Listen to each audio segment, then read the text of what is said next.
afternoon, Dr. LaPosada. 6 minutes till the afternoon. Good afternoon. That's okay. You wrote a report in this case, Doctor? Yes, I did.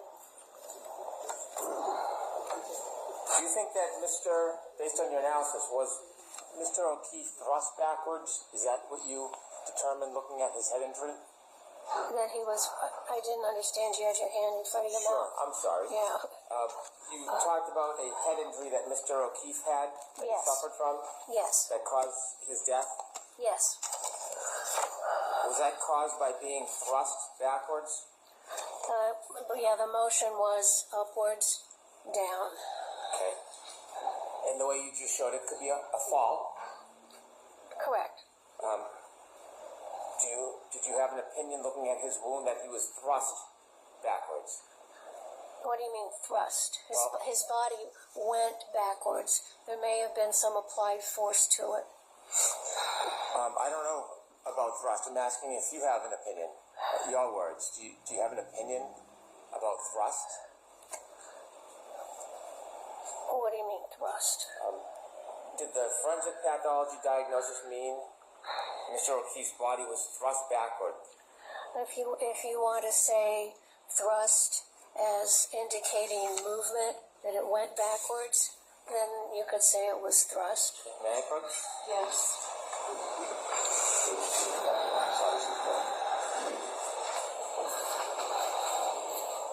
I'm showing you page 2 of your report, Dr. LaPosada. Yes. I'm just going to ask you to read it, not out loud, and then I can ask you the question after you take it, but I want to... Yes. Yes.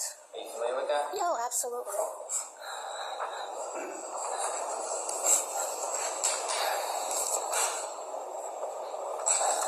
So, Dr. LaPosada, what did you mean when you described that Mr. O'Keefe's body was thrust backward from a standing position?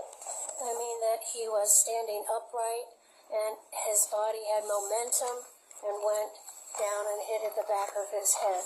So when it was thrust backwards. You cannot tell forensically how much momentum he had, can you? No, we don't do those analyses. If you can't tell if anything caused that momentum based on the head injury, can you? What do you mean causative? It was caused by his body went backwards. Yes.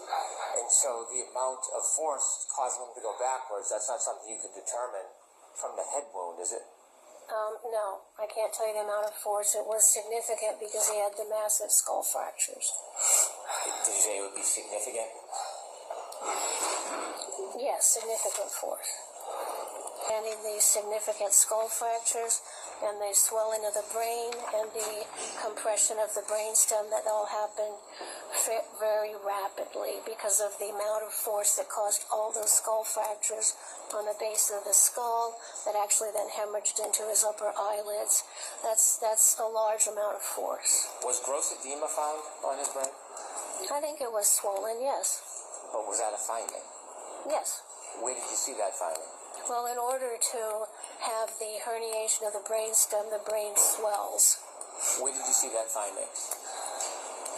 I can't answer that. I just know it from understanding, looking at the pathology. So at the end result, at some point, Mr. O'Keefe had gross edema. In order to get the brain stem hemorrhages, the only way you get that is because the brain has swelled. And there's no, after injury, tissue swells, and there's no place for the brain to go when it swells, except down into the natural hole in the bottom of the skull where the spinal cord goes down. So that's where the pressure goes. So that seeing the brainstem herniation tells you that the brain has swollen a lot. Undoubtedly, but it doesn't tell you when it began to swell or the progress of that swell, does it?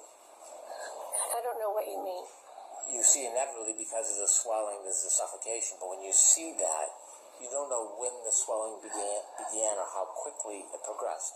You can't tell that from an autopsy. Yes, you can. Because of the severity of the skull fractures, I know there was a lot of force, and that force applied causes you to go unconscious, then your brain swells. If there was just like one skull fracture, then that's a little bit different. But this was massive skull fractures on the base of the